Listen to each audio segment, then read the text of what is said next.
ସେପଟକୁ ଲକ୍ଷ୍ମୀପୁରା ମିସ୍ ସେପଟକୁ ନାହାନ୍ତି ମୁଁ ଦେଖାଯାଉନି। ପାଣିପୁର ଅଞ୍ଚଳ ସବୁ ବର୍ମ ବୁଲି ଯାଇଛି କିନ୍ତୁ କିଛି ପାଇଲି ନାହିଁ। ଏବେ ଆମକୁ ସୋନା କଣ ଖାଇବ? ଆଉ କିଛି ଅଞ୍ଚଳ ବୁଲି ଆସୁଛି, ଯଦି କିଛି କ୍ଷୁଦ୍ର ଦାନ ମିଳିବ ତାହେଲେ ମୁଁ ଆଣିବି। ମୋର ଅପେକ୍ଷା କରିବି। ହଉ ଅପେକ୍ଷା କରିଛି। ବୁଲି ବୁଲି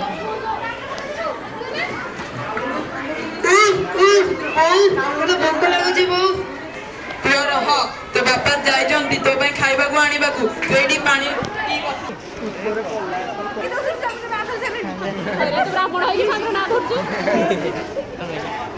ଏଇ କିଛି ଚାଉଳ ମୁଁ ପାଖ ଖଣ୍ଡ ଗ୍ରାମରୁ ଆଣିଛି, ନିଅ।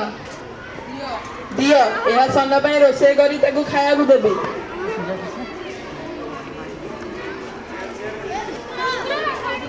ଭିକ ଖଣ୍ଡେ ଦିଅ ବାବୁ, ଭିକ ଖଣ୍ଡେ ଦିଅ, 3 ଦିନ ହେଲା କିଛି ଖାଇନି।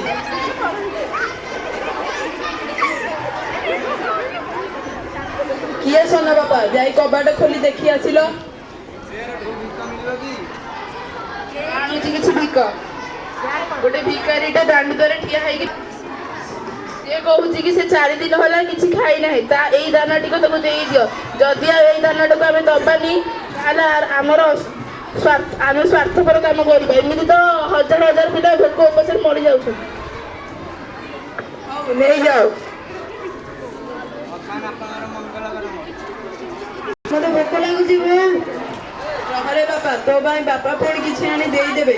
ତୁ ତ ଭୋକ ମିଟାଇବୁ। ସୋନା ବାପା ଯାଅ, ତା ପାଇଁ କିଛି ଆଣିବ। କଣ କରୁଛି? ସୋନା ସୋନା ଉଠ ପୁଅ, ସୋନା ସୋନା।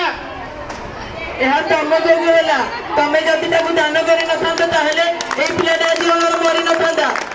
ଏହା ତମ ଯୋଗୁଁ ହେଲା। ହେ ପ୍ରଭୁ, ତମେ ଆସ, ପ୍ରଭୁ ଆସ। ହେ ଭଗବାନ, ଆଜି ମୁଁ ଭିକାରୀ ପାଇଁ ଗୋଟିଏ ମୋ ପୁଅକୁ ମୃତ୍ୟୁ ମରଣ ସାଜି ଦେଇଛି। ତମେ ଯଦି ସତରେ ଥିବ ତାହେଲେ ଏବେ ଆସିକି ମୋ ପୁଅକୁ ଜୀବିତ କରିଦବ।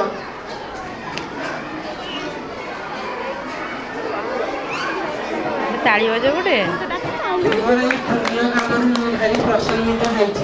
ତୁମ ପରି ଲୋକ ଏଇ ପୃଥିବୀ ପୃଷ୍ଠରେ ବହୁତ ବିରଳ। ତୁମର ଏଇ ପୁଣ୍ୟ କାମ ପାଇଁ ମୁଁ ତମ ପୁଅକୁ ପୁନର୍ଜୀବିତ କରୁଛି।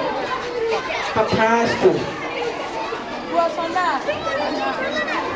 ସୋନା ଉଠ, ସୋନା ଉଠ, ସୋନା ଉଠ। ବାପା ମା